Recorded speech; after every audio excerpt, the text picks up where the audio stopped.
পায়ে হাত দিয়ে সালাম করাটা এটা নিষেধ আছে কোরআনে।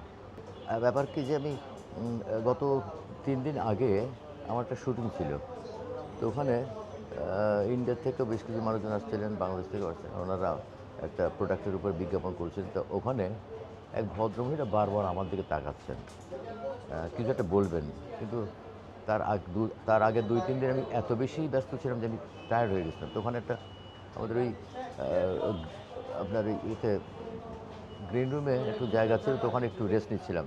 তো ভদ্রমহিলা মেকআপ-টেকআপ নিয়ে আমার কাছে এসেছেন যে, "আমি আপনার সাথে একটু দাদা কথা বলতে চাই।"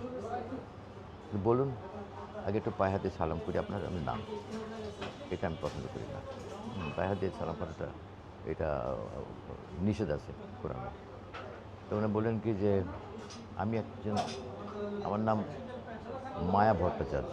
আমি একজন হিন্দু মহিলা। কিন্তু আপনি যে সেই ব্যক্তি, এটা আমাকে এখানে আমি এইখানে শুটিং করতে এসে সবার কাছে আপনার কথা শুনি। আর আমি এটা ছোটবেলা থেকে শোনার পরে আমি চিন্তা করি, এই সেই লোকটা, আমি একটু যার সঙ্গে কথা বলতে পারতাম।"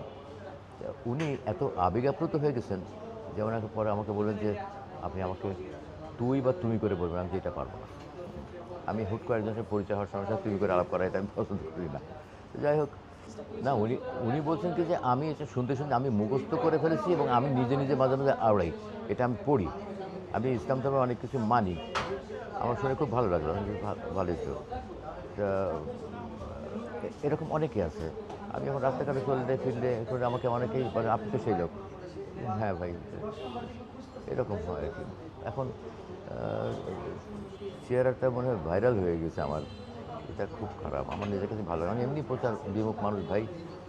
যতটুকু যে পর্যন্ত এসেছি এর পেছনে মূল হচ্ছে আল্লাহর কাছে শুকরিয়া আদায় করা। এটা আমার বাবা-মার দোয়া। আল্লাহর কাছে শুকরিয়া আদায় ছাড়া আর কিছু না।